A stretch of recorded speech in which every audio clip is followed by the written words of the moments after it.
Bueno, la clase de hoy, déjenme que les comparta la pantalla, va a ser sobre aprendizaje supervisado. ¿Ah?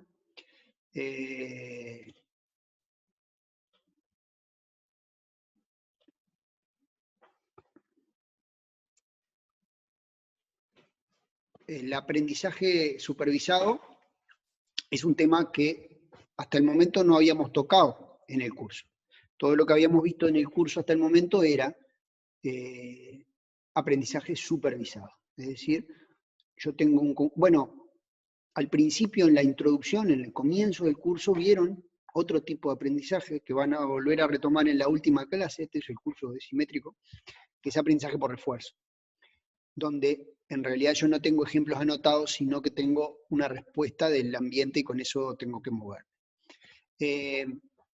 Entonces, lo que vimos en casi todo el curso, en todos los métodos que se estuvieron viendo en el curso, es aprendizaje supervisado. Aprendizaje supervisado quiere decir, como ustedes ya a esta altura lo deben saber más que bien, que yo tengo una cantidad de ejemplos, tengo una persona, algo que me dice cuál es su clase, entre comillas, correcta, en el caso de la clasificación, o cuál es su valor continuo, real, correcto, en el caso de la regresión, y mi tarea es predecir para nuevas instancias cuál va a ser esa clase o valor. Eso es el aprendizaje supervisado. Pero hay otras formas de aprendizaje que son el aprendizaje no supervisado, que es como la otra gran familia de los métodos de aprendizaje automático, que es el aprendizaje no supervisado, que es aquel donde yo aprendo o busco o encuentro patrones internos dentro de mis datos. Tengo un dataset, pero mis datos, la estructura o los patrones son internos y nadie me los dice, y tengo que ver si yo puedo encontrar algo con eso. ¿Ya? Hay varios tipos de aprendizaje no supervisado. Sin ninguna duda, el más popular es el clustering, que lo vamos a ver en la clase de hoy, que es cuando yo intento buscar grupos dentro de los datos. A mí me gusta el ejemplo de las mesas en un casamiento, ¿no? Es decir, yo tengo un casamiento donde tengo muchos invitados, a los cuales conozco a cada uno, y trato de agruparlos en mesa de forma que gente conocida o que se lleva bien, se estén en la misma mesa, y a lo contrario, ¿no? Gente que no se lleva bien, ponerla en mesa separada. Los que han organizado algún casamiento o fiesta, no ha sido mi caso, porque por eso evité casarme, han tenido que ver con toda ese tema de buscar cómo acomodar mejor a la gente. En ese caso, en el caso del casamiento, si se fijan, tenemos un número de grupos, que en la terminología de clustering se llama clusters, que son fijos, porque yo tengo un número fijo de mesas. No puedo agrupar a las personas en un grupo de 10, otro de 3, otro de 4, lo cual vuelve un poco complicado el problema. También aparece la noción de distancia, que intuitivamente también es muy parecida, es muy parecida, se puede ver, y es las dos personas que se llevan bien, nuestra distancia es que también se llevan. Dos personas que se llevan bien los pongo juntos, si la distancia es mayor, lo pongo separados, ¿no? Entonces, eso es el clustering, que es una de las formas más comunes de aprendizaje supervisado. Hay otra forma que también vamos a ver en esta clase, que es, hay como actividades más concretas que también corresponden al aprendizaje no supervisado. Por ejemplo, el análisis de componentes principales, que lo vamos a ver en esta clase, que es buscar ciertos patrones para ver en qué dirección, lo vamos a ver con la definición concreta, pero es como buscar, esencialmente para lo que nos sirve es para reducir la dimensionalidad de un dataset buscando perder la menor cantidad posible de información. Eso es lo que hace Principal Component Analysis, que es uno de los métodos más elegantes que existen, digamos, y que combina nociones del álgebra y de la probabilidad de la estadística para esto. Y hay otras actividades también, por ejemplo, que no la vamos a ver acá, pero por ejemplo la detección de outliers es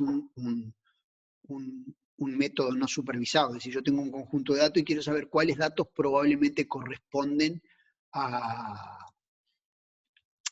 errores en la medición, por ejemplo, porque se apartan demasiado de la tendencia y podrían llegarme a complicar el análisis posterior. Otro tipo de análisis de aprendizaje no supervisado, fíjense que fue lo que vimos en el ejemplo de, ¿se acuerdan? Cuando hablábamos de aprendizaje automático, de redes neuronales, que mostrábamos una red que aprendía su propia entrada, porque lo que le interesaba era la representación interna. Bueno, eso que se llaman autoencoders, lo que hacen es justamente eso. Lo que interesa no es que el tipo aprenda a predecirse a sí mismo como tarea final, porque eso es absurdo, pero al hacerlo está detectando una estructura interna dentro de los datos. Las redes neuronales se han usado mucho para ese tipo de temas. Entonces, el aprendizaje supervisado en general trata sobre esto, ¿no? Trata sobre, déjenme que les comparta acá, trata sobre conocer patrones o estructuras dentro de los datos que a partir solamente de su estructura interna. Es decir, aquí no tenemos una referencia externa que nos diga cómo es la forma correcta de hacer las cosas, sino que tenemos que buscar patrones adecuados en esos datos. ¿Alguna consulta? Cuando decís que no tenemos como la forma correcta, es que no sabemos a la clase a la que pertenecen. Exacto, porque de hecho directamente no tenemos una clase. ¿Tá? Ah, bien. Es decir, piensen en el ejemplo del casamiento. No hay nadie que me diga, bueno, esto en realidad lo correcto hubiera sido hacer esto. Uno más o menos se revuelve. ¿Tá? Y por eso la evaluación es un poco más complicada. ¿Alguna otra duda? Bien. Entonces, nosotros, como les decía, vamos a ver dos partes bien diferenciadas. La primera va a ser esta del clustering, que es lo más común o lo más conocido del aprendizaje no supervisado. ¿Sí? Cuando hacemos clustering, lo que hacemos es buscar agrupar instancias del conjunto de entrenamiento. ¿Sí? Y nuestro criterio en general es el siguiente, es que instancias que están en el mismo clúster sean parecidas entre sí y diferentes a los de los demás clústeres. El objetivo del clustering no es esencialmente predictivo, ¿sí? Aunque yo podría verlo luego como una tarea predictiva, si me viene una instancia nueva, a qué clúster iría, pero sobre todo me interesa describir la estructura dentro de mi dataset. También podemos verlo como un proceso de clasificar, pero donde las etiquetas no las conocemos, sino que tenemos que también aprenderlas, aprender esos grupos. La tarea de clustering, que para los seres humanos, o para los seres humanos no, que cuando uno se la plantea a primera vista parece muy sencilla, porque es tipo, bueno, los que están juntitos los dejo juntitos y los que están separados los dejo separados. O puedo pensarlo también como zonas de alta densidad de puntos separadas por zonas de baja densidad de puntos. Eso está muy lindo, pero cuando uno va a ver los datos reales, puede ver que si uno toma este ejemplo, por ejemplo, que tenemos acá en el caso A, que son los puntos originales, y yo les pregunto cuántos clústeres o cuáles clústeres indicarían acá, hay dos que son cantados, ¿no? Este clúster de acá con este de acá. ¿Sí? Pero si ustedes se fijan, estos tres también están un poquito separados, o sea que podrían verse como un clúster, y estos tres también, o separarlos en 6 clústeres y que nos queden así. No es evidente y no hay una respuesta única o matemática que nos diga un clúster está bien así y mal así. La definición de clúster es bastante subjetiva, depende mucho del problema que estemos tratando de resolver. ¿De acuerdo? Entonces, nuestra tarea es intentar hacer lo mejor posible en esto, de acuerdo a ciertos criterios que tengamos. Además, no siempre los datasets son, déjenme buscar un ejemplo. A ver.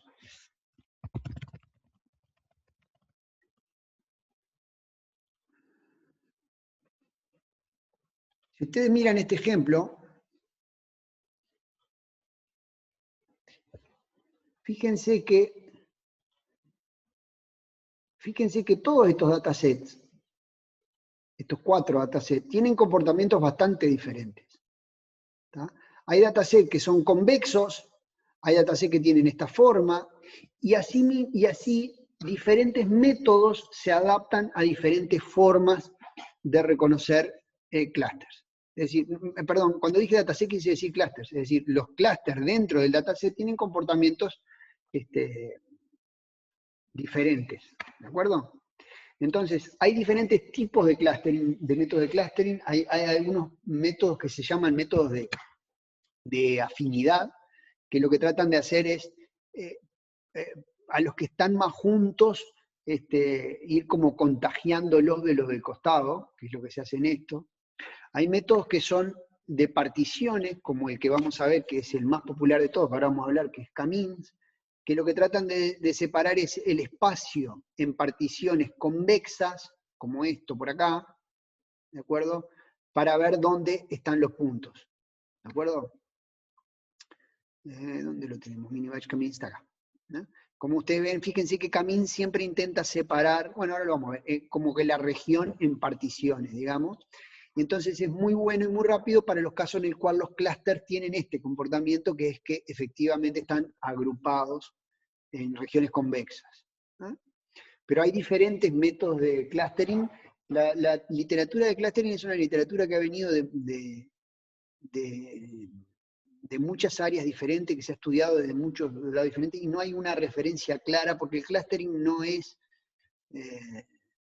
como el área estrella del aprendizaje automático. En realidad viene como de diferentes lugares, pero sí hay un montón de medidas y de métodos que se utilizan, sobre todo, ya les decía, porque como no está tan clara la definición de clustering, admite aproximaciones que son bien diferentes, bien diferentes. Lo que vamos a ver en la clase nuestra es un algoritmo en particular de clustering que se llama K-means, que ahora vamos a ver que intenta separar el espacio en particiones, y vamos a ver por qué es tan popular K-means, porque es por lejos el algoritmo más popular. ¿Preguntas? ¿Alguna duda? ¿Se entiende el concepto de clustering? Bien. Un clúster, vamos a definirlo como un conjunto de subconjunto de un conjunto de instancias, tales que los clústeres, en general esta es la definición que se toma de clúster, es los clústeres no tienen instancias repetidas, es decir, es una partición, y cada instancia pertenece a un clúster y solo a un clúster, es decir, es una partición en ese sentido, completa todo el espacio y además no se solapan. Estos son la definición de clúster. O sea que, así como el aprendizaje supervisado tradicional, digamos, no multilevel, cada instancia tiene una clase sola, acá cada instancia pertenece a un solo clúster y siempre pertenece a un clúster. ¿De acuerdo? Es muy importante cuando hablemos de clústeres, porque acá hay que definir una cantidad de cosas que quedan como abiertas, pero hay una cosa muy importante en el clustering, que es la noción de distancia. El concepto de distancia se utiliza para determinar qué tan separados están dos instancias, o también mide una noción de disimilitud, ¿no? Qué tan diferentes son. Cuanto más distancia hay, más diferentes son o más alejadas están. Entonces, nosotros podemos tener muchas nociones de distancia diferentes, ¿sí? Que pueden adaptarse a algunas a mi propio problema y simplemente decir la distancia entre dos asistentes a la fiesta son qué tan cercanos son a uno u otro de los novios, yo qué sé. O puede ser tan compleja como uno quiera, cumpliendo sí algunas ciertas condiciones, siempre es positiva, por ejemplo. Y además hay algunas condiciones adicionales que la vuelven una métrica, que, bueno, que permite hacer otro tipo de cosas. Pero esencialmente lo importante es que nosotros vamos a necesitar una noción de distancia, porque esto es lo que nos va a permitir decir si la distancia es menor, ahora lo vamos a ver en el caso de Camille, porque digamos, si yo quiero decir de alguna forma más formal, ¿qué quiere decir eso de que dentro del mismo clúster son parecidos y son diferentes a los de los otros clústeres? Vamos a necesitar tener una noción de distancia. La distancia más utilizada cuando nosotros tenemos valores numéricos es la vieja querida distancia euclidiana, ¿no?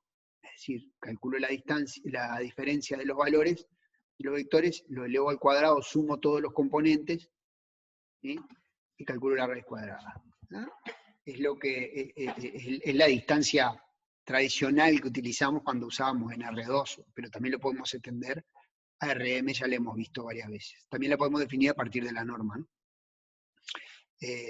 Si nosotros tenemos instancias en XY que pertenecen a Rn, típicamente vamos a utilizar la distancia euclidiana. Pero hay otras. En particular, cuando no nos interesa la magnitud del vector, alternativamente se utiliza lo que se llama la distancia coseno, que es esa que está ahí, que es la que mide el coseno del ángulo entre los vectores. La gracia de una distancia es que si los dos son iguales debería ser cero la distancia, y que cuanto más se apartan, más crece, ¿no? Pero en el caso como, por ejemplo, distancias entre documentos, nos puede interesar más el ángulo que hay entre los vectores representados en Rn, pero no tanto el largo del vector, la norma del vector, porque, por ejemplo, de esa forma no podría comparar con documentos de diferente largo. Entonces, en el procesamiento del lenguaje es muy popular la distancia coseno, que mide eso, que mide solo el ángulo entre los vectores, pero conserva esa idea de distancia, digamos, ¿no? De que cuando son iguales la distancia vale cero, que la distancia entre una instancia y sí misma, por supuesto, es cero, y que cuanto más separados están, aumenta la distancia. Tiene alguna otra propiedad más, ¿está? Pero hay otras distancias posibles. Lo importante acá es que hay que tener de fondo una noción de distancia. ¿De acuerdo? ¿Alguna duda? Sí, yo tengo una duda. Sí. Si x es igual a y, ¿el coseno no te da 1? O sea, en realidad si son iguales da máximo el coseno, creo. No, no. A ver. Coseno de 90 es 1, ¿no? No es... O yo estoy recordando mal. Creo que es el seno, creo. Seno de 0 es 0. Seno de 90... No, coseno, estoy casi seguro, coseno de 0 es 1. A ver.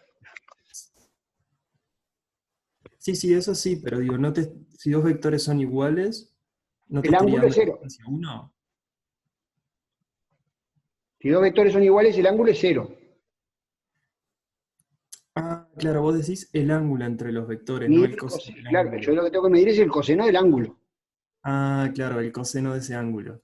Sí, exactamente. Es Sí, decir, o qué sea, tan separados están los vectores, digamos, ¿no? claro, el ángulo correspondiente a ese coseno, digamos. Exacto. No, el coseno del ángulo que hay entre los dos vectores. Claro, ya. ¿Está?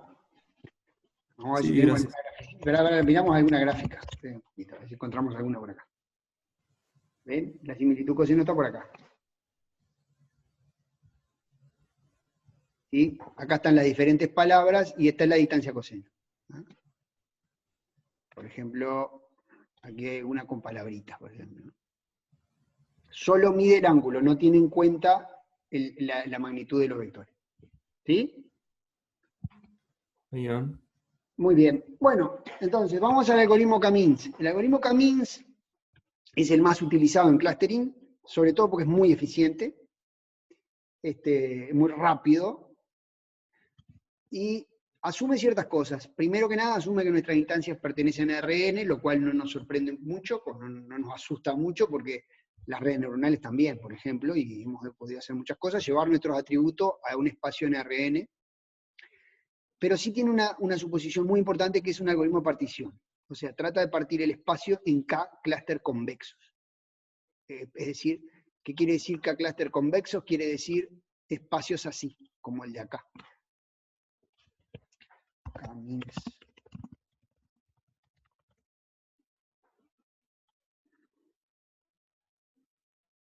A ver si tengo algún dibujito de este tipo. espacios que son de este tipo, ¿no? Parte mi espacio completo como en secciones, como en espacios convexos. Ahora vamos a ver un ejemplito. ¿Está? Y nuestro clúster, cada uno de esos clústeres va a estar representado por un punto, que es el centroide. ¿Sí? De todas las instancias que tenemos dentro del clúster, vamos a calcular el promedio, vamos a calcular la media de las instancias, ahora lo vemos cómo, pero es muy sencillo, sumando y dividiendo. Y ese clúster está representado por un centroide, que es el punto del clúster que lo caracteriza. ¿Está? Y lo que trata de hacer el algoritmo Kamins, o la suposición del algoritmo Kamins, dice, bueno, la mejor definición de clúster que yo tengo es que entre los puntos de cada clúster y su centroide, la distancia, la suma de las distancias, o el promedio, o la suma, sea mínima. ¿Está? Entonces, yo lo que podría hacer es decir, bueno, pruebo todas las combinaciones posibles de puntos, ¿da? Armo todas las combinaciones, porque como cada centroide se define a partir de los puntos del clúster, hago todas las reorganizaciones posibles de clústeres y me quedo con aquella que minimiza la suma de las distancias al centroide. De todos los puntos, ¿no? En cada clúster, ¿no? ¿Qué problema tiene eso? Es costosísimo. Es costosísimo, es horrible de costoso, ¿no? Es decir, porque tendría que probar todas las combinaciones posibles. Va a ser un disparate. Entonces, Kamins lo que hace es, manteniendo esa filosofía, que ya es una definición, ¿no? Es decir, yo ya estoy dándole cierta forma a los clústeres, ya estoy acotando mis hipótesis, por hablarlo en términos de aprendizaje, manteniendo eso, lo que dice es, bueno, hagamos lo siguiente, empecemos con una asignación aleatoria de centroides, ¿sí? Y vayamos reajustando los clústeres hasta que termine convergiendo. Ahora lo vamos a ver más en detalle. Si uno se pone a pensar, es parecido en cierto sentido a lo que uno hace cuando hace descenso por gradiente. Dice, bueno, arranco con un punto y empiezo a iterar hasta que logro algún tipo de convergencia. ¿Tá? Eso es lo que hace Kamins. Y van a ver que lo hace de una forma muy eficiente. Kamins, uno de los temas que tiene Kamins, acá les voy a mostrar un ejemplo, que es la entrega del año pasado. El año pasado nosotros le dimos un dataset que era, no sé si ustedes se acuerdan, a mitad del año pasado hubo alguien que en internet te predecía quién ibas a votar. Y lo que hacía era pedirte que respondieras, creo que eran 20 preguntas, que te ubicaba en algún perfil ideológico y te sugería votar, intentaba predecir lo que ibas a votar a partir de lo que habían votado otros que habían respondido similar a tus preguntas. ¿Tá? No sé si ustedes se acuerdan, llamaba ¿A quién voto? La aplicación fue bastante popular por unos días. Una de las cosas interesantes de la aplicación fue que, como te hacía responder las preguntas y al final te decía a qué partido votabas, te preguntaba a qué partido votabas, con todos los problemas que tenía esa recolección de datos, que era medio voluntaria y no muy controlada, generó una base de datos interesante donde vos tenías una cierta cantidad de 20 preguntas, la respuesta tabulada, de 1 a 5, creo que no me acuerdo, y el partido al que habías votado. Entonces nosotros lo que le proponíamos en la tarea fue predecir a partir de, construir un modelo que a partir de la respuesta a la pregunta predijera la votación. Pero una instancia primera que hicimos fue pedirles que separaran en clústeres las preguntas. Es decir, y viene el ejemplo entre supervisado y no supervisado. Yo no sé a qué partido votaste, pero intento detectar patrones dentro de los datos que me permitan saber si hay familias de preguntas y respuestas. ¿De acuerdo? Que de esa forma podríamos corresponderla a familia ideológica, pongamos, con las limitaciones de todo este dataset, que era en cierto sentido un dataset de juguete, pues las preguntas eran algunas que se le habían ocurrido, pero que llamaba la atención porque respondía bastante bien se permitía sacar unas cuantas conclusiones. Entonces, fíjense que acá, uno de los temas de Camin, acá es como Camin divide los datos en dos clústeres, ¿sí? Es decir, había, para que se hagan una idea, había datos que se representaban todos como de un color y otros de otro. Había un total de 11 categorías. Esto no lo dije. Había 11 partidos diferentes. Entonces, fíjense que cuando los separan en dos clústeres, quedan bastante bien separados, ¿sí? Es decir, hay como dos grupos grandes de forma de responder. En tres también, aunque por acá se empiezan a mezclar, fíjense acá abajo, hay algunos que no están muy clara la separación. Tengo una consulta con respecto. Sí. Ven, y acá, Porque, perdonen, y acá ven cómo se entran a mezclar un poco más. Sí. no, sí, mi pregunta, mi duda más que nada era, ¿qué, qué son los ejes en realidad, ¿no? Porque cada uno de esos puntos en realidad están, o sea, Es una son muy buena pregunta esa. Lo vamos a responder en la segunda parte de la clase. Es cierto. Acá lo que yo estoy haciendo es mapear en un espacio 2D algo que es 20-dimensional. Ahí va, Y es la eso pregunta. es exactamente lo que permite hacer PCA.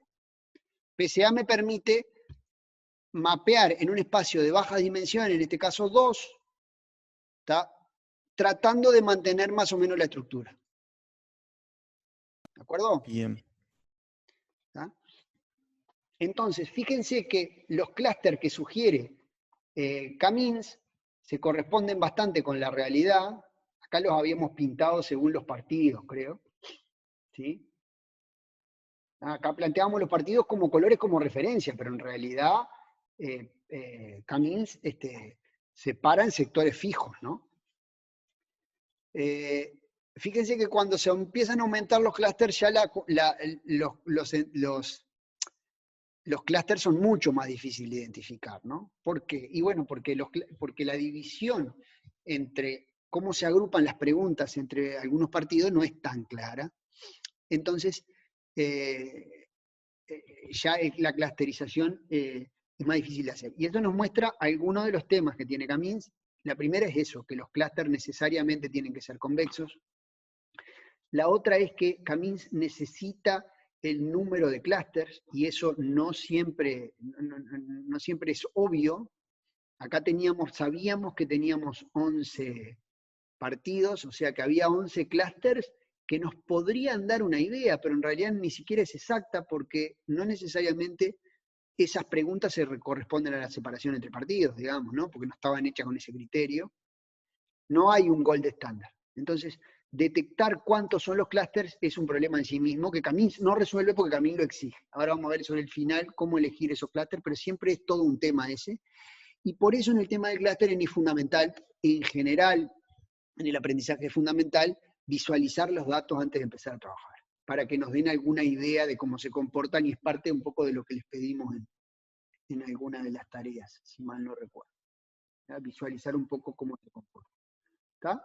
Bueno, entonces, el algoritmo Camins, vamos bueno, acá era el ejemplo de 11, ¿no? 11, acá es como se ve cómo se mezclan los diferentes partidos y no está tan fácil detectar 11 clústeres acá. Esto fue una entrega de un grupo, ¿eh? Muy buena entrega. Bueno, vamos al algoritmo. ¿Hay alguna pregunta? ¿Alguna duda? Bien. Camins es un algoritmo muy sencillo. Primero que nada, como les decía, el centroide del clúster se define como la media de las instancias. ¿Sí? Yo tengo n sub k instancias en el clúster K, ¿no? Y simplemente la sumo, su valor en Rn, y lo divido entre n sub k. Y eso me da el centroide del clúster, promedio de la instancia. Y lo que queremos es tener un conjunto de clúster donde se minimice lo que se llama la suma de los errores cuadráticos, que es esto que tenemos acá y que seguramente les suene conocido. ¿Ah? Es decir, pero calculando la distancia entre el valor y el centroide. Es decir, sumo las distancias entre cada instancia y el centroide, lo elevo al cuadrado, y eso lo hago para todos los clústeres, o sea que tengo una medida para todo el dataset, y yo quiero minimizarla. ¿Sí? ¿Se entiende? K-means va a buscar una aproximación iterativa que nos dé el número, entre comillas, óptimo de clústeres para esto. Entonces, acá tenemos el algoritmo K-means, que van a ver que es muy sencillo. Nosotros tenemos un dataset y un número de clúster.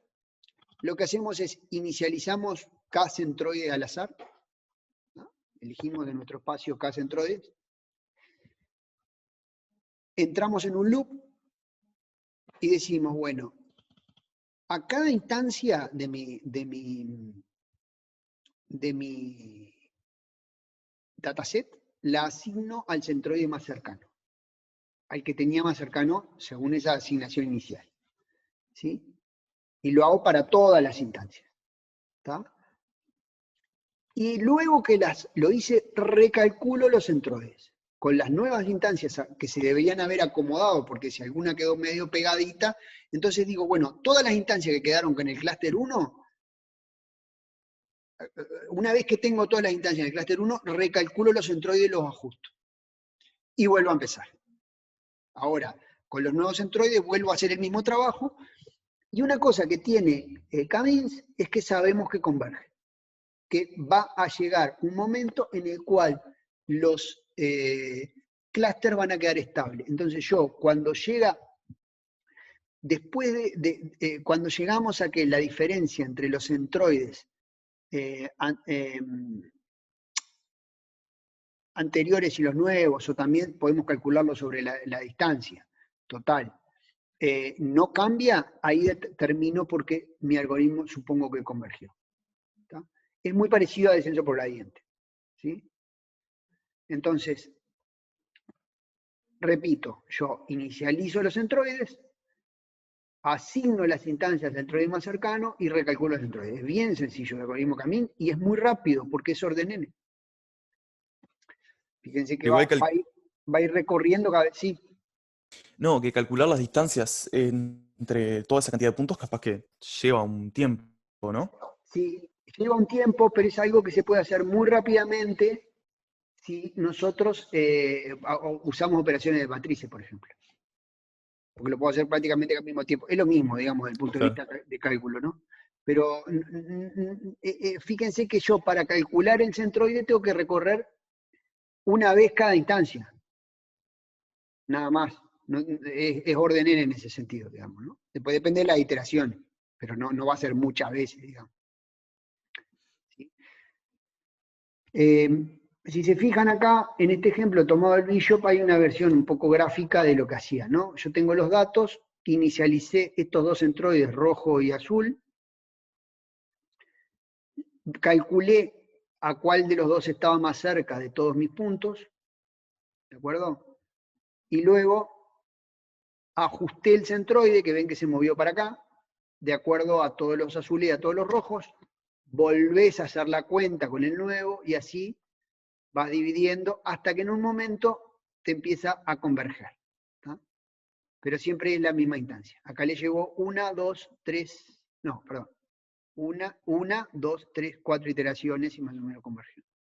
¿De acuerdo? Eso va a depender un poco de la cantidad de puntos. ¿Se entendió? Es muy sencillo, es muy, muy, muy sencillo. El algoritmo de K-means es uno de los algoritmos más sencillos que existe y anda muy bien y converge muy rápidamente. ¿Está? ¿Se entendió por acá? ¿Sí? ¿Alguna duda?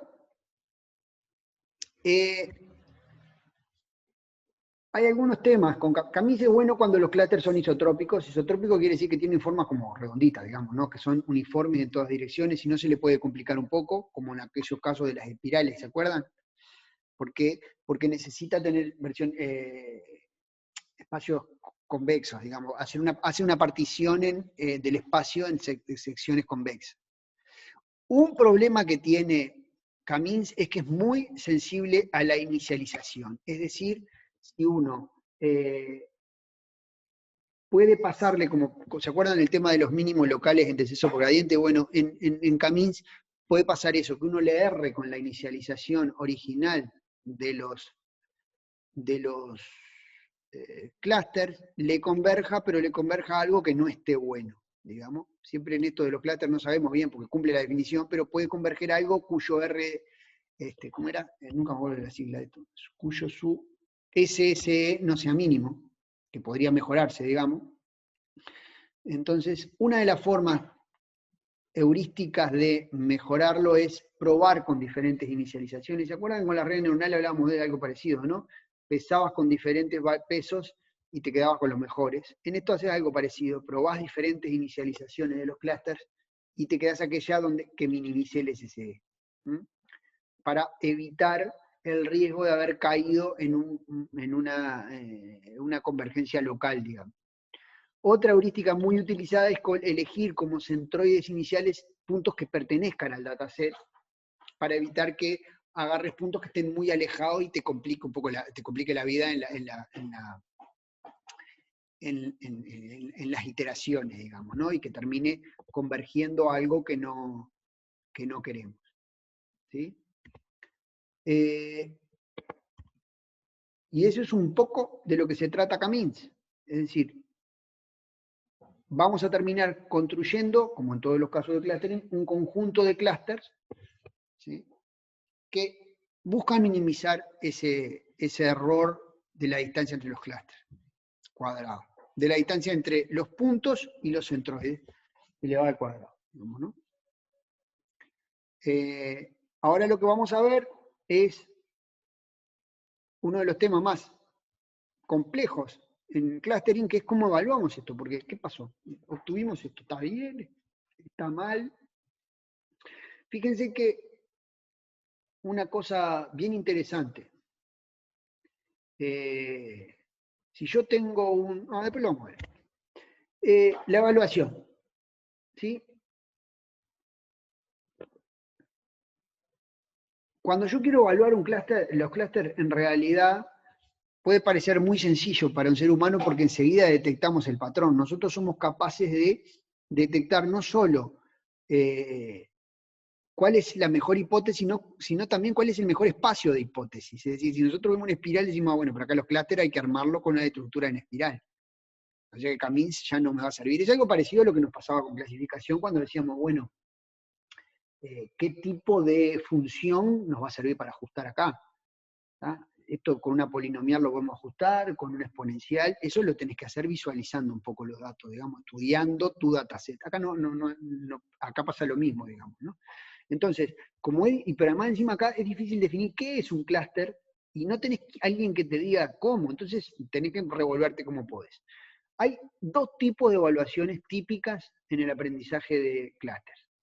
La primera es lo que se llama una evaluación externa. La evaluación externa es cuando sí tengo un gold estándar. Es decir, podría verse como alguien que te dijo, estos son los clústeres. Viene una persona y te dice, no solo te asigna la clase, es como que te asigna una clase. ¿De acuerdo? Entonces, dice, bueno, los grupos que en realidad debiste reconocer son estos dos, vamos a ver cómo te fue. ¿Tá? Eso es lo que se llama evaluación externa. Si ni siquiera tenemos eso, tenemos que utilizar medidas internas que solo dependen de la estructura de los clústeres que construimos y ahora lo vamos a ver. La evaluación externa es una medida que lo que hace es comparar dos agrupamientos. ¿Sí? Si yo tengo dos grupos, es decir, dos datasets donde agrupé los puntos de dos formas diferentes, como podría ser cuando yo comparo mi clustering, mi agrupación, con la que hace un ser humano, tengo que ver cómo comparar esos dos clústeres. ¿Tá? La medida más utilizada, hay varias medidas, pero la medida más utilizada para esto es lo que se llama el índice de Rand, que tiene una lógica muy interesante y dice, bueno, yo agrupo, tengo dos agrupamientos, reitero, dos agrupamientos quiere decir dos formas de agrupar datos en el mismo dataset. No son dos clústeres, son dos agrupamientos, son dos conjuntos de clústeres, digamos, ¿no? Entonces, lo que hago es, me fijo que pueden tener varias, de un lado pueden tener 3 grupos y del otro 2, es decir, hay agrupaciones diferentes. Lo que yo hago es decir, bueno, cuento el número de pares de elementos, uno de uno y otro del otro, ¿sí? Uno de un agrupamiento y otro del otro, que están en el mismo clúster en ambos agrupamientos. Perdón, me equivoqué. El número de pares de elementos del mismo dataset que están en el mismo clúster en ambos agrupamientos. Es decir, en el clúster, no en el mismo clúster literalmente, sino que en el clúster A1 están juntos y en el otro también están juntos. Eso es A. D son los que en los dos quedaron en clúster separados.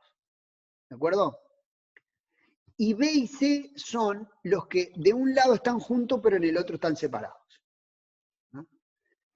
El índice de Rand lo que hace, esto está mal, esto es D. Perdónenme, lo voy a cambiar después. Esto es D. El índice de Rand lo que hace es mantener los que están en el mismo clúster en ambos o en distinto clúster en ambos, dividido el total. ¿Está? Es decir, en cuáles, A y B indican cuáles son pares que se comportaron, entre comillas, igual en los dos. Y el índice de Rand nos da un valor entre 0 y 1 donde dice, bueno, si es 0, los clústeres no tienen nada que ver uno con el otro, es decir, quedaron todos mezclados. Y si me da 1 es porque son exactamente iguales. ¿Está? Es decir, porque estos dos valores valen 0, A, B y C. Una versión mejorada y muy utilizada del índice, porque uno de los problemas es que si al índice de Rand uno le tira a grupo al azar, nada me asegura que va a tener un valor 0, digamos. Entonces, el Adjusted Rand Index es una versión que intenta corregir la influencia del azar, ¿tá? Y lo que hace es genera una matriz de contingencia entre los valores y trata de ver cómo comparar los valores que se obtuvo contra los esperados y de esa forma busca medir que sean tan parecidos pero excluyendo el factor azar. ¿Tá? Esto a propósito no puse ningún ejemplo, la mejor forma de entenderlo esto es haciendo algunos ejercicios y lo vamos a poner en el práctico. ¿Tá? Para que ustedes calculen, ahí al verlo queda bastante claro qué es lo que se está haciendo. Me parecía más claro que andar explicándolo acá, porque las cuentas son muy sencillas y viéndolo queda bastante más claro que si se los explico yo. ¿Tá? Pero esta es la validación externa, digamos, ¿no? Es decir, yo tengo acá un gold estándar, tengo una separación en clúster que es como debería estar. Si yo, por ejemplo, tengo un dataset anotado, es cantada que la separación en clases puede verse también como una separación en clúster, digamos, ¿no? Aunque en ese caso no parece tener demasiado sentido utilizar métodos de clúster, salvo que nosotros querramos tener eso como una referencia de que también estoy repartiendo.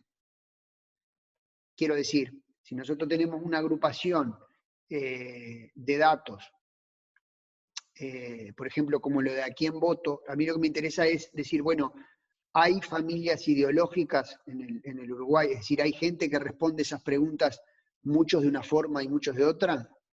¿Cuántas familias ideológicas son? Bueno, y ahí puedo tomar esa anotación que tengo hecha de los partidos políticos como una referencia, que no quiere decir que capturen exactamente esa separación que yo estoy buscando, pero me sirven como una referencia para decir, bueno, los clúster que armé tienen bastante sentido porque la gente que vota pongámosle, al Frente Amplio es bastante diferente de la gente que vota a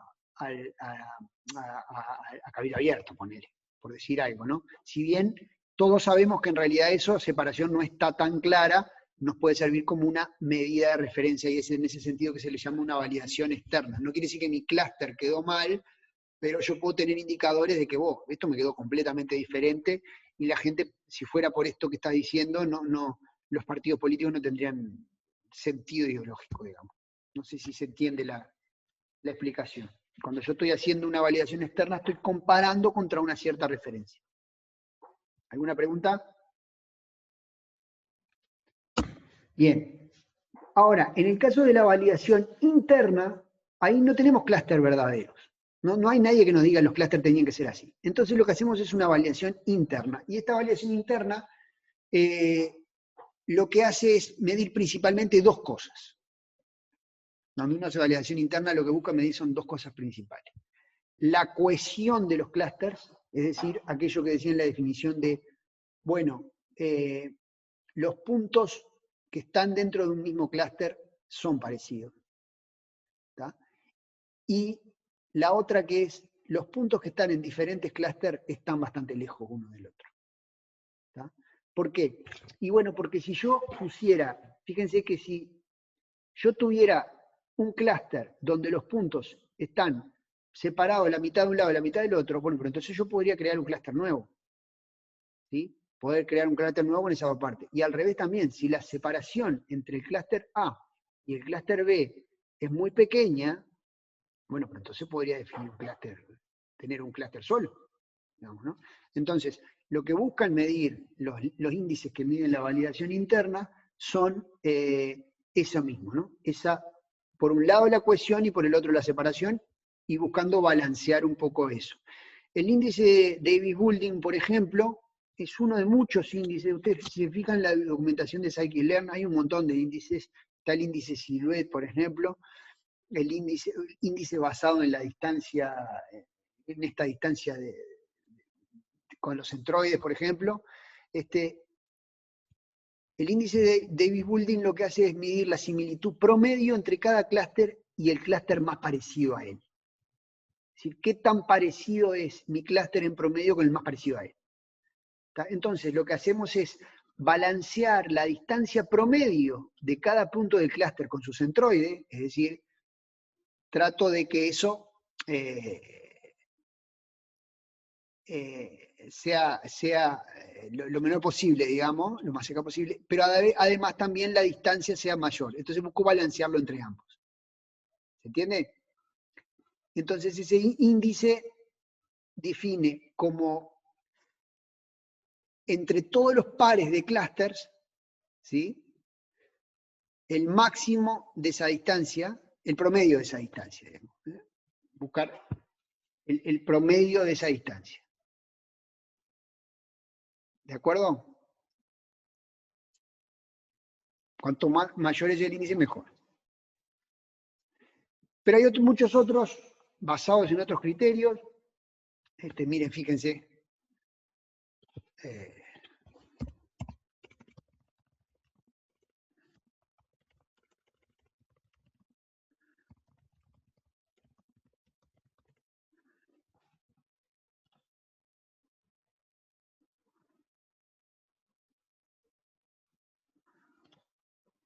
Fíjense, aquí tenemos el RAND, pero después hay, no lo tengo numerado, pero estos son todos los externos. Un poquito.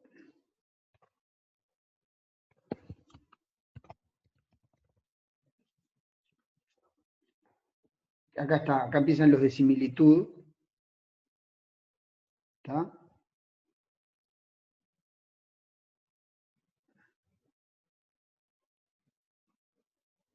Después tenemos matrices de contingencia, el índice Silhouette que está más arriba, el índice de Kalinski-Harabat. Hay un montón. ¿Está?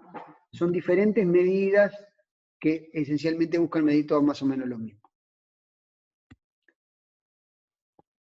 ¿Por acá se entendió? ¿Me siguen? Bien. Finalmente, hay un tema que es cómo elegimos el número de clúster ideal. Y esto no es fácil. No es fácil identificar un número óptimo de clúster, porque ¿qué pasa? Fíjense que si yo definiera un clúster como cada instancia es un clúster, en realidad está bárbaro. ¿Por qué? Porque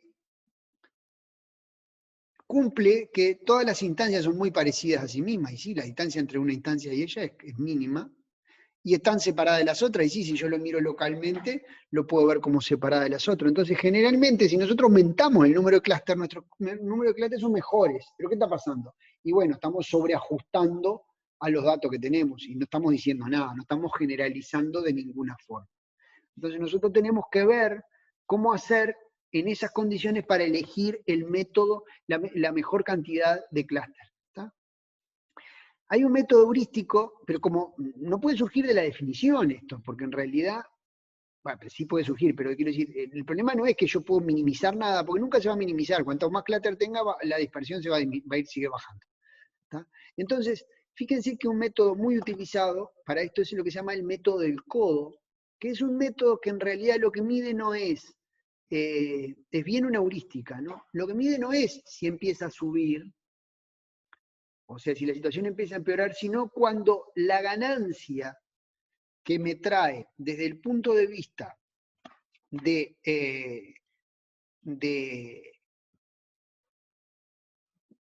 performance agregar es cada vez deja de ser relevante y la ganancia es mínima, digamos.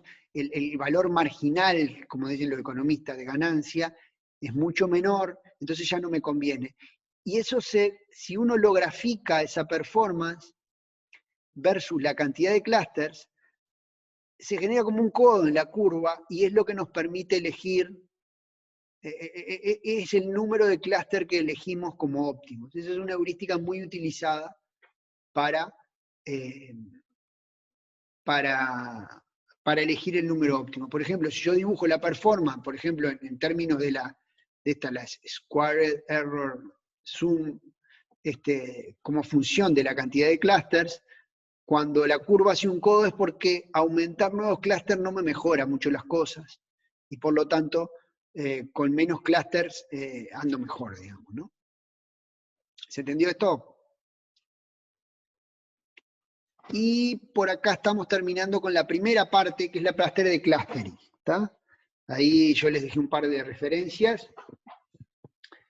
¿Alguna duda de todo esto hasta acá? ¿Alguna consulta? Seguramente en el laboratorio hagamos alguna cosa de clustering. Bien, esa es la primera parte de lo que hablamos hoy de aprendizaje no supervisado.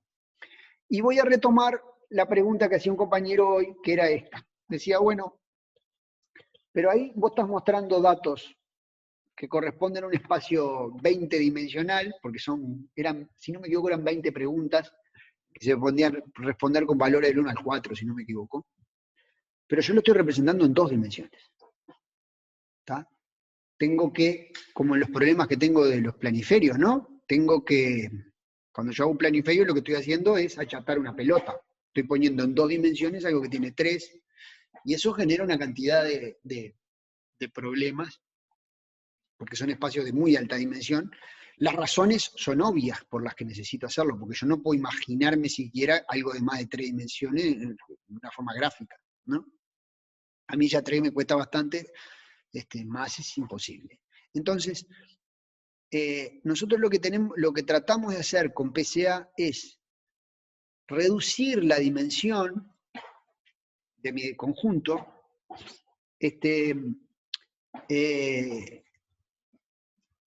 sin perder información. Ustedes fíjense que una forma bastante directa de que yo podría hacer eso es, supóngase que usted tiene un dataset con 10 atributos. ¿Tá? Una forma de reducir las dimensiones, porque también me puede interesar reducir las dimensiones por el mismo motivo que nos interesaba hacerlo en la selección de atributos. O sea, una forma de reducir las dimensiones es hacer selección de atributos, es quedarme con eliminar atributos del dataset y quedarme solo con 2. ¿Sí? Me quedo con 2 atributos. ¿Cuál es el problema de eso? Supóngase que volvamos al ejemplo de aquí en voto. Yo tengo 20 preguntas, cada una en valores numéricos, o sea que cada instancia pertenece a R a la 20, y digo, bueno, me quedo con los 2 atributos que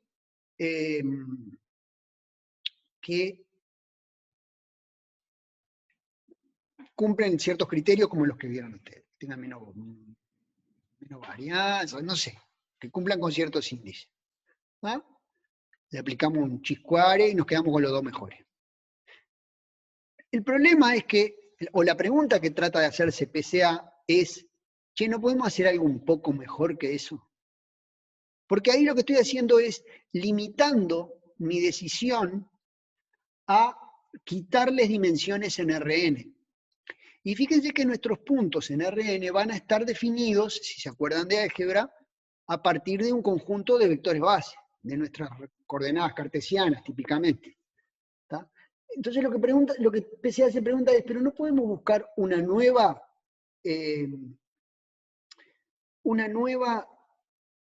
base de nuestro conjunto en Rn que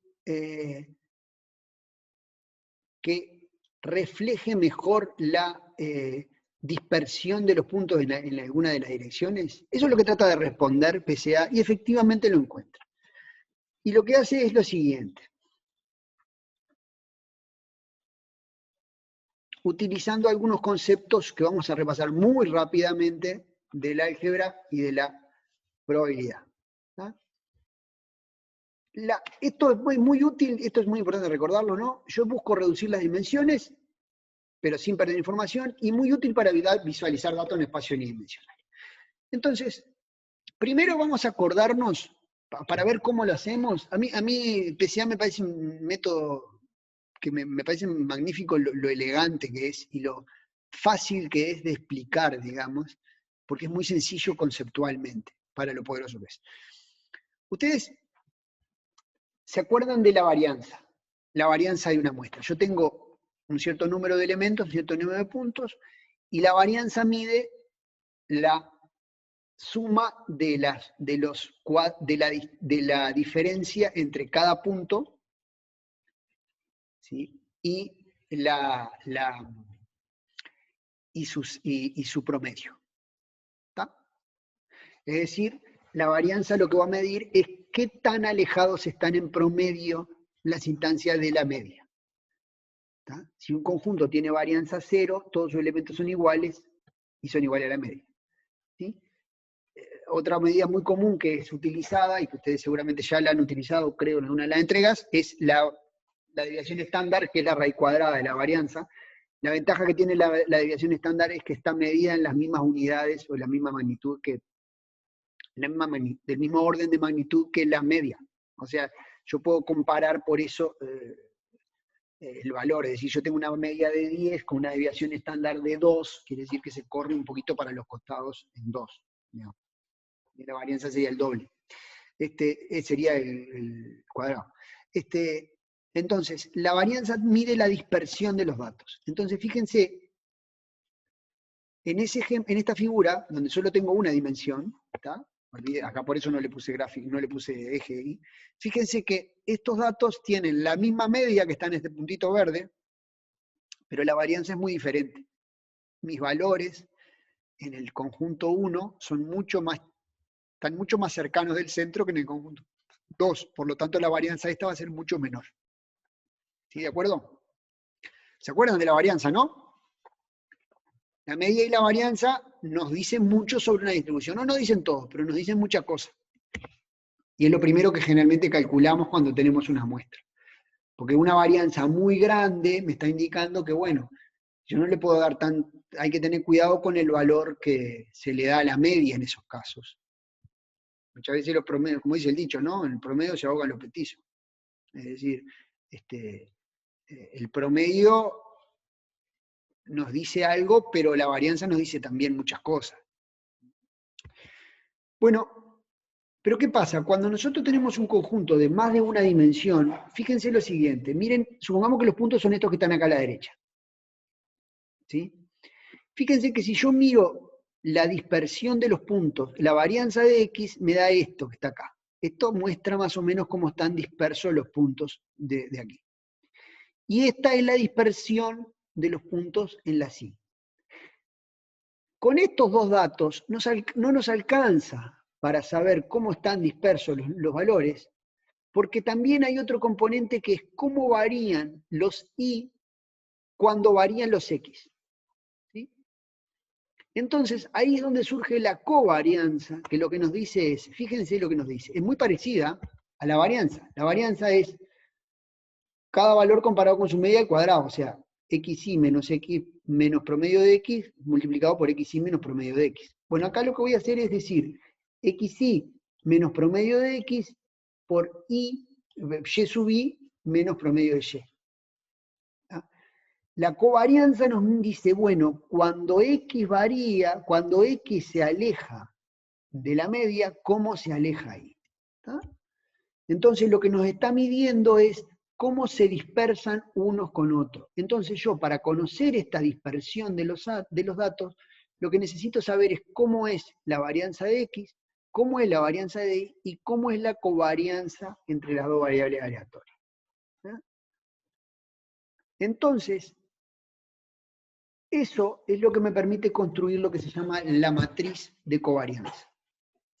Una matriz de covarianza dice, bueno, si yo tengo n dimensiones, por ejemplo, en el ejemplo anterior teníamos 2 dimensiones, x, y, ¿no? Supongamos que tenemos 3 dimensiones. Bueno, la matriz de covarianza me dice, en esta primera, la covarianza, en la primera fila tiene la covarianza de la primera dimensión comparada con la covarianza, comparada con las otras 2 dimensiones. En la segunda, lo hace con la segunda, y la tercera, la tercera. ¿De acuerdo? Entonces, esto me va a construir una matriz que esencialmente lo que hace es medir cómo están dispersos los puntos en las diferentes dimensiones. Eso es lo que hace la matriz de covarianza. Si ustedes se fijan en la diagonal, ¿qué es lo que tenemos en la diagonal de la matriz de covarianza?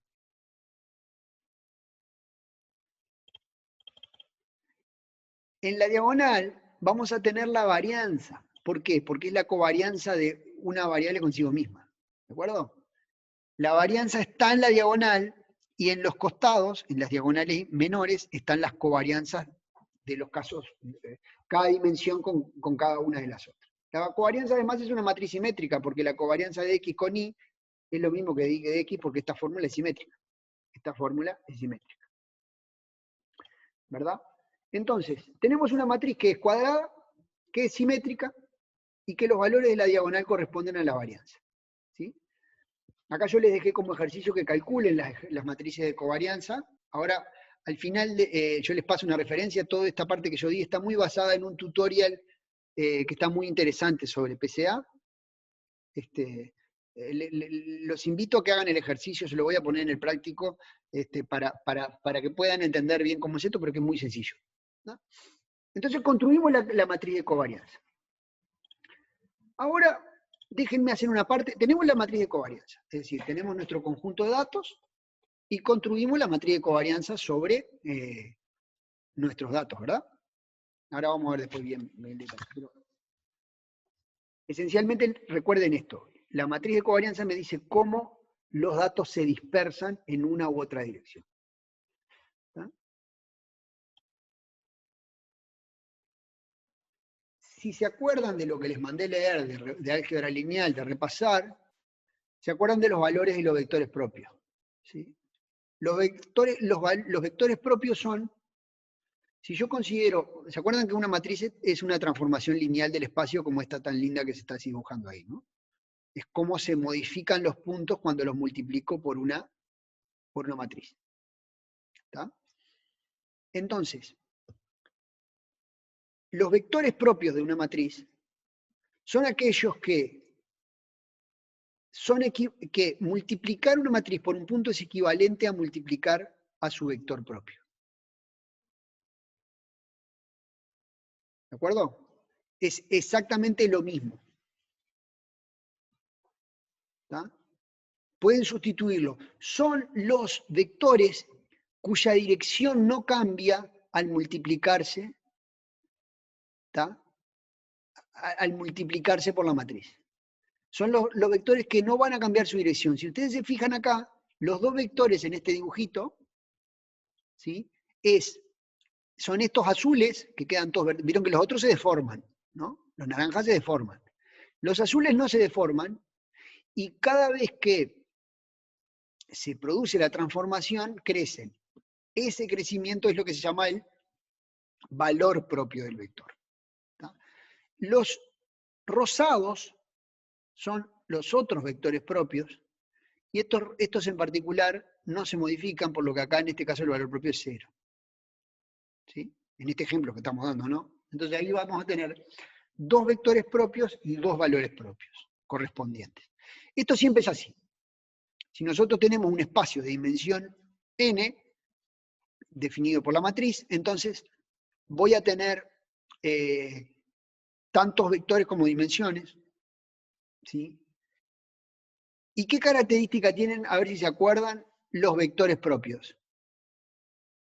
Entre ellos. ¿Alguno se acuerda? ¿Alguno lo leyó del material que les mandé leer? Por el dibujo parecieran que son perpendiculares. Exacto. Los vectores propios siempre son perpendiculares entre sí.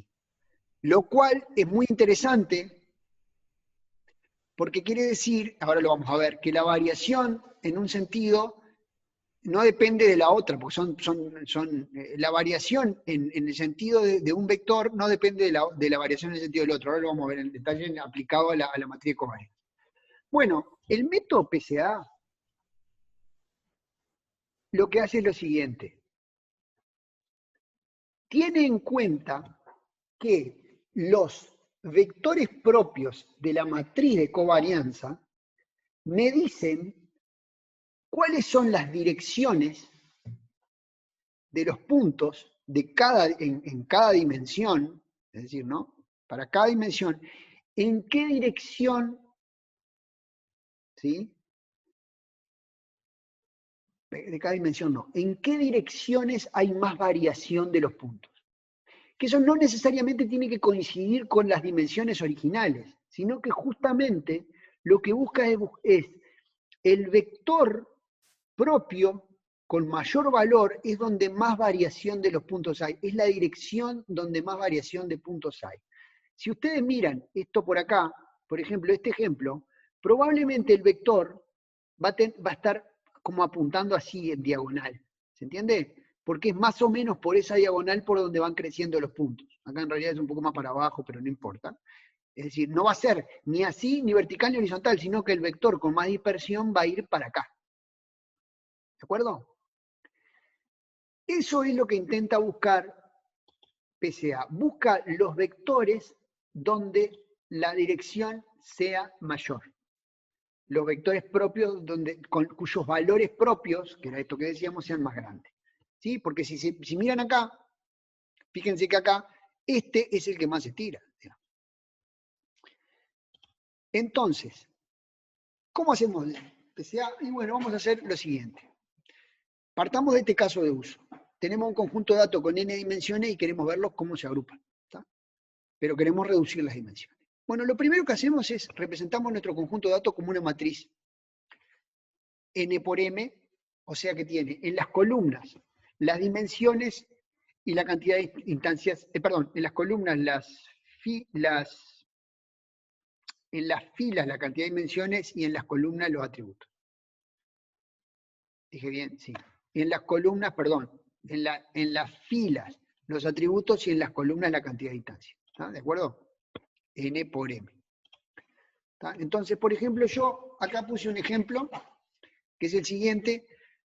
Tomé los datos de, los datos de un conjunto artificial, ¿no? Obviamente, de 6 personas, y en cada una le puse la altura, no me acuerdo lo que era esto, sería la cintura o algo así, y le puede ser largo del dedo meñique, pongámosle. ¿Está? Y tengo 6 personas. Lo dividí en hombres y mujeres solamente a los efectos de distinguir en el gráfico la estructura, pero en realidad yo lo que tengo es un conjunto de 6 personas. ¿Está? Y estos son los puntos. Esto es tridimensional. ¿Está? Y yo lo que quiero es ver si lo puedo mapear a bidimensional sin perder la estructura. ¿De acuerdo? Para poder mostrarlo mejor. Entonces, lo que hace PCA es, bueno, primero arma esta matriz, como les decía, pone en las columnas cuántas instancias hay y en las filas los diferentes atributos. ¿De acuerdo? Lo que hacemos en el paso 2 es centrar la matriz en 0. ¿Está? Vamos a restarle la media de cada dimensión a todas las instancias. ¿Sí? Y ya que estamos, vamos a escalar los atributos. Esto en realidad no es estrictamente necesario en PCA, porque no importa, porque depende de cuánto peso yo le quiera dar al valor. Quiera saber cuánto pesa cada vector en el total, pero en realidad a los efectos de elegir los vectores más varianza eso no importa. ¿Está? Bueno, entonces lo que yo voy a hacer es, acá lo puse con código, ¿no? Le voy a restar a cada punto la media y le voy a dividir por la varianza. ¿Está? Entonces yo lo que tengo es una versión nueva de mi dataset que está centrado en 0. ¿Está? Centré el dataset en 0. ¿De acuerdo? Fíjense que si lo dibujamos, nos queda así. ¿Está? Reitero, estos puntitos es solamente para que vean, porque como los armé en dos grupos diferentes, para que vean cómo queda la estructura más o menos. Pero en realidad lo que yo quiero hacer es bajar la dimensión de todo el dataset. ¿Está? Este es un dataset en 3 dimensiones, donde cada uno es X, otro Y, otro Z, obviamente, ¿no? ¿Se entiende hasta acá? ¿Me siguen? Simplemente armé un dataset y lo estoy desplegando, nada más que eso. Luego calculamos la matriz de covarianza. ¿Está? Y fíjense que nuestra matriz de covarianza nos da esto. Acá tenemos, qué casualidad, me dio igual la varianza. Tenemos la varianza de cada uno de las dimensiones, la matriz, la covarianza de X versus Y, que es la misma de Y versus X, recuerden que esta era una matriz simétrica, y acá también. ¿De acuerdo? Esa es la matriz de mi matriz de covarianza. Simplemente calculé la matriz de covarianza entre los atributos. Lo que hacemos luego en PCA es calcular los valores y los vectores propios de la matriz de covarianza. ¿Sí?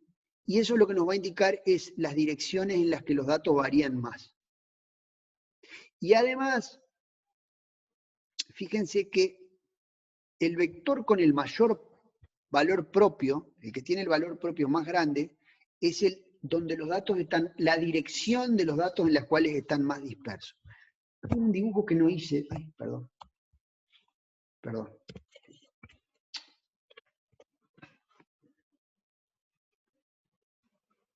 Esperen que metí la pata. Pues entré en pantalla completa y ahora no sé cómo salí. Salí igual. F11. Dale, ahí va.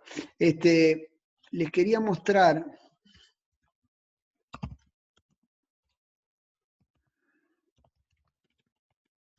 A ver si tengo la figura a mano.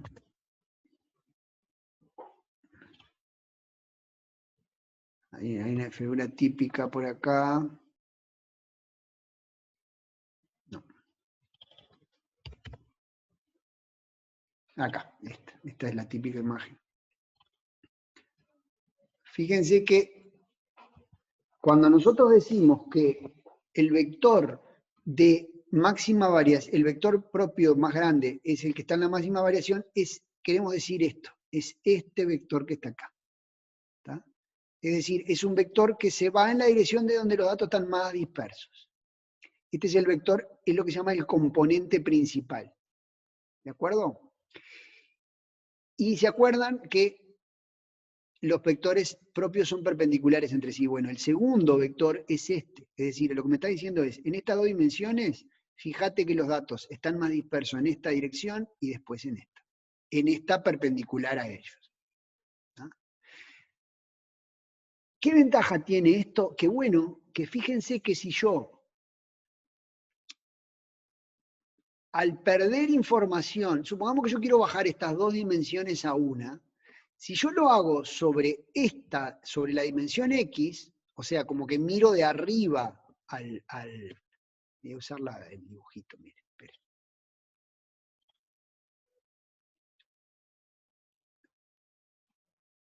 Si yo miro de arriba esto, lo miro así, y lo proyecto en esta dirección, ¿sí? Mucha de la información que tenía la voy a perder.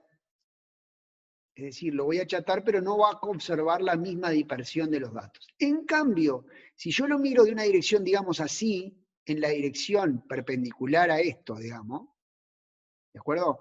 Y me quedo con una diagonal que va a quedar por acá, como que lo bajara a esta diagonal, entonces como que voy a perder menos información. Bueno, ahí lo quedó un poco girado, ¿no? Pero esa es justamente la idea de PCA. La idea de PCA es transformar el conjunto de datos para que las nuevas dimensiones, la nueva base de mi espacio sean los vectores propios.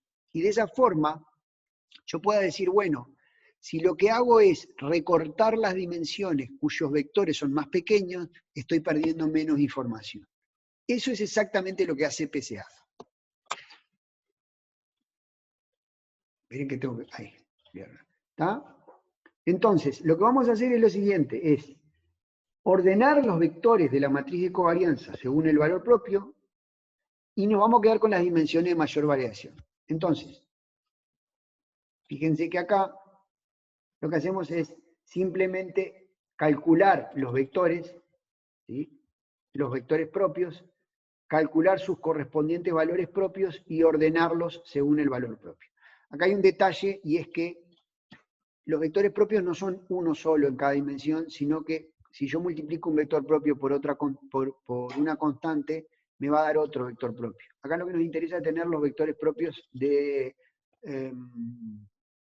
¿cómo se dice?, de tamaño 1, de norma 1, pero eso generalmente cuando nosotros pedimos los valores propios, los vectores propios a cualquier biblioteca, como en este caso la de álgebra lineal de NumPy, siempre me los va a devolver así. Así que eso en realidad generalmente no es un problema. ¿Está? Fíjense que acá lo que me hizo fue darme 3 vectores, ¿sí? 3 vectores con sus correspondientes valores propios. Y fíjense que hay un vector que es mucho más grande que los otros. ¿Está? Este vector tiene un valor propio mucho más grande que los otros. O sea que efectivamente hay una dirección donde se produce la mayoría de la variación de la dispersión de los datos.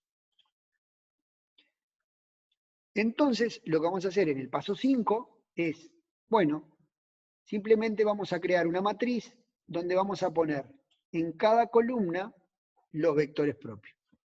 Fíjense que acá,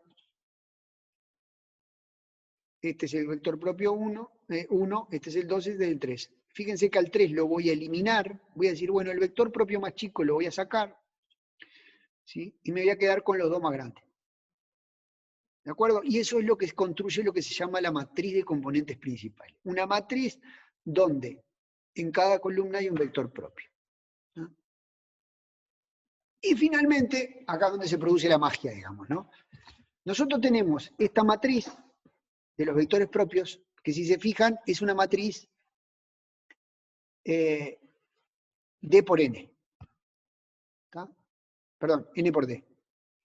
¿Sí? N, a ver, esperen, siempre me confundo con esto. Es 3 filas por 2 columnas. Es 3 por 2, está bien. O sea que es N por 2. N por D. Ahí va, N por D. ¿Está?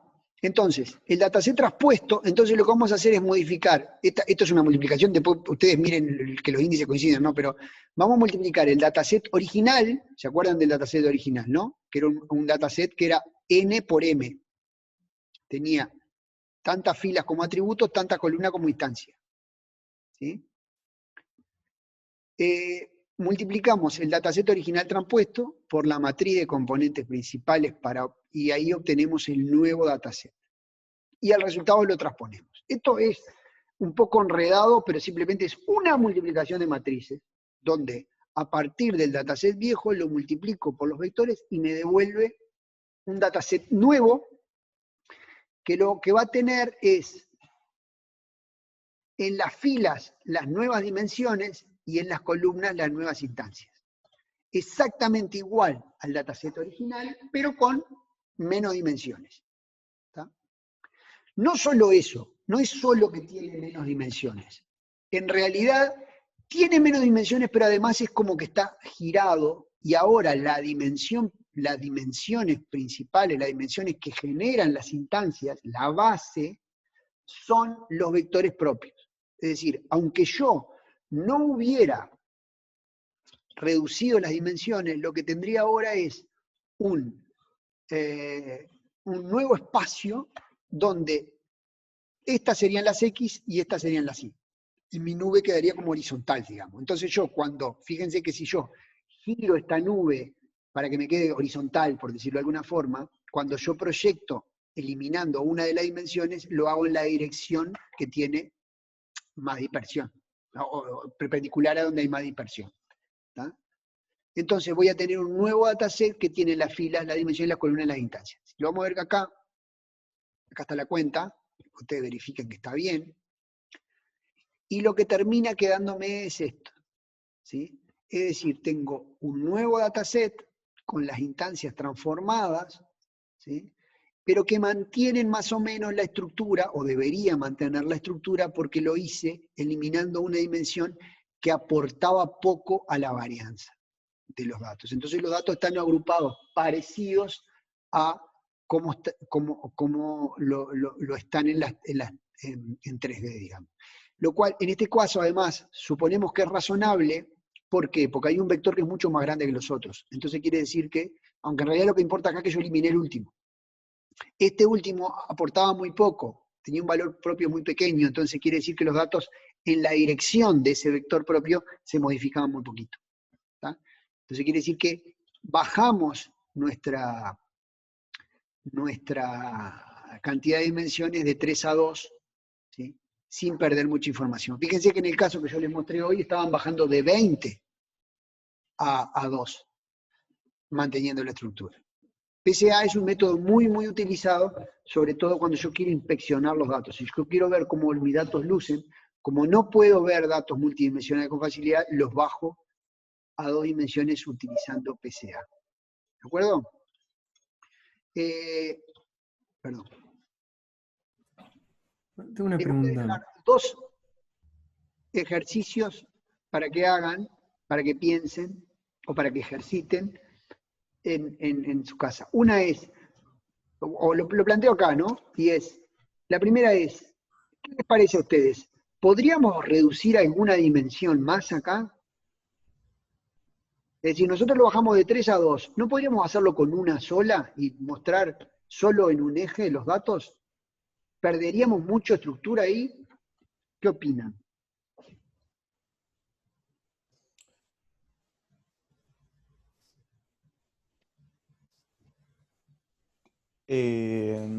Ahí parece que hay una que es, no sé, hay una de las dimensiones que es 10 veces más grande que las demás. Exacto. O sea, yo diría que por lo general recaban 10 veces más información, pero yo te diría que sí, pero no estoy Está seguro. muy bien, está muy bien. Yo tengo un vector valor propio que es mucho más grande que los otros, lo cual me hace pensar que, porque como que los valores propios lo que indican es qué tanta de la variación se produce en cada dirección. Entonces, al tener un vector que es mucho más grande, es razonable quedarme con una sola sin perder mucha información. Y la otra pregunta es, y esto le voy a pedir que lo hagan y lo implementen, y lo vean en el paper de original, cómo recuperamos los datos originales. Es decir, esto simplemente hay que ver cómo multiplicar las matrices para atrás, de forma que yo pueda tener una nueva versión, porque puede ser interesante, de los datos originales, pero con las dimensiones recortadas. Es decir, graficado en el espacio original, porque eso es lo que nos va a interesar, pero con las dimensiones recortadas. ¿Tá? Por si nos interesa visualizarlos, por ejemplo. Para un caso de aprendizaje no nos interesa, me quedo con las nuevas dimensiones y chao. Y eso es lo que, con eso es con lo que yo termino. Si yo tengo, fíjense que PCA es una nueva forma que tengo yo de hacer algo parecido a la selección de atributos. Nosotros en la selección de atributos lo que hacíamos era quedarnos con un conjunto de atributos. En PCA lo que estamos haciendo es crear nuevos atributos a partir de los otros, ¿sí? Como combinación lineal de los otros, y quedarme con los más representativos. En cierto sentido debería ser mejor, en ese sentido, aprender sobre esas dimensiones, sobre esas nuevas dimensiones, y PCA también se utiliza para eso, para reducir la dimensionalidad de un dataset y de esa forma mejorar el aprendizaje. Y hasta aquí llegamos. Ahí les dejo ese par de ejercicios. Yo ahora después voy a poner algunos, vamos a publicar el práctico.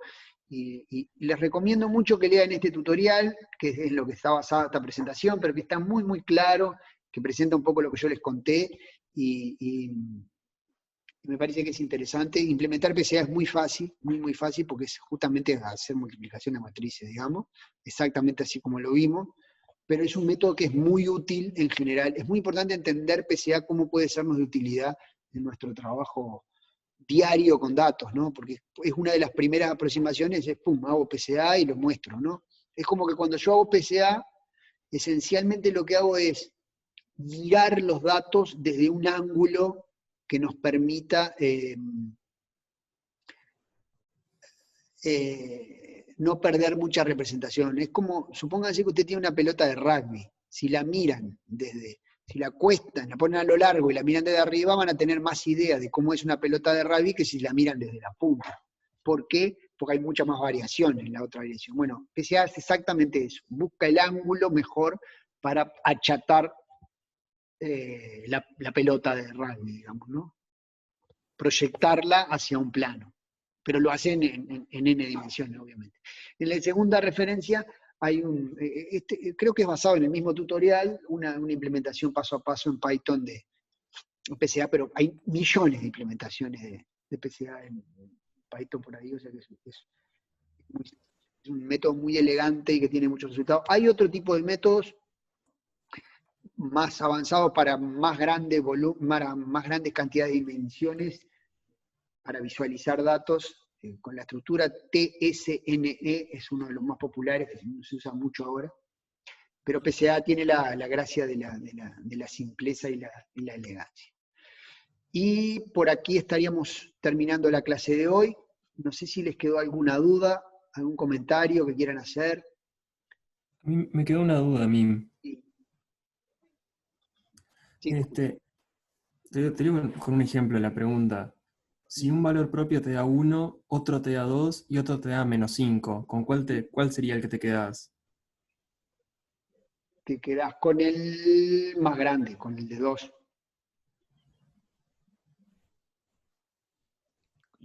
Con el de -5, ¿no?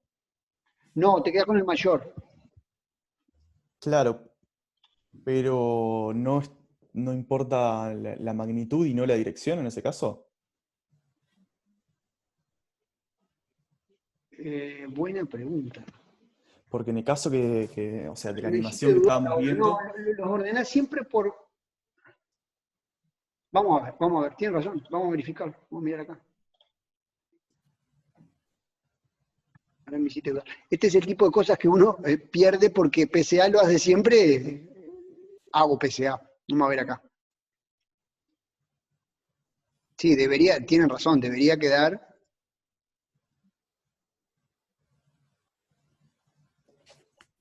Espera un poquito, vamos a buscarlo acá.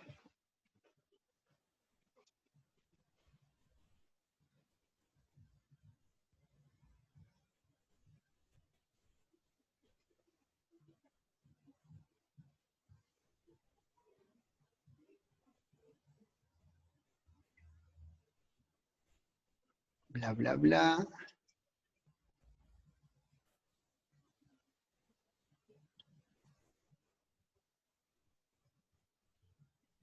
No, en general habla de... Lo voy a revisar porque en general habla de ordenados por...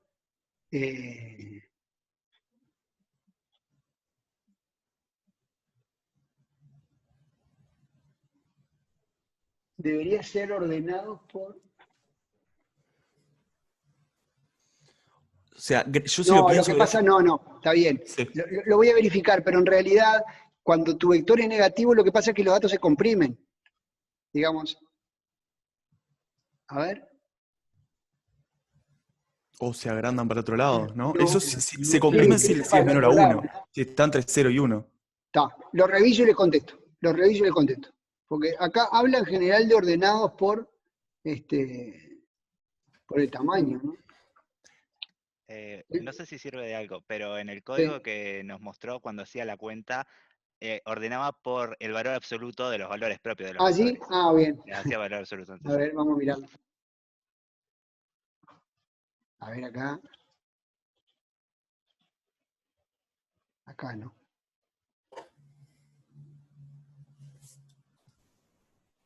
No, en el otro.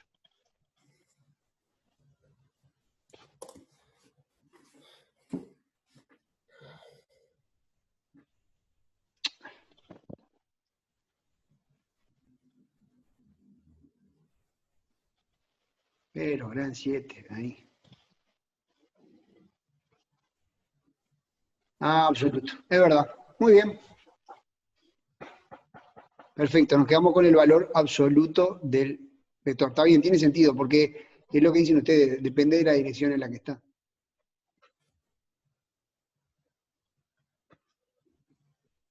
¿Algún otro comentario?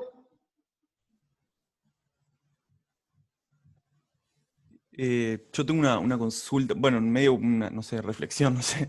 Sí. Que claro, si vos tenés varios valores propios que tienen dimensiones similares, digamos, ahí estarías perdiendo información. O sea, sí, estarías perdiendo información cuando estás Sí, haciendo. sí, sí. Vos siempre perdés información. Vos, al eliminar una dimensión, estás perdiendo información. Lo que vos tratás de hacer es eliminar aquello donde pierdas menos información. Pero sí, Claro, y cuanto más parecidos sean los vectores, más información vas a estar perdiendo.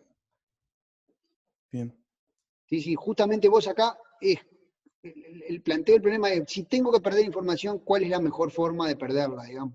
Donde tengo algo mejor que hacer que ir sacando dimensión.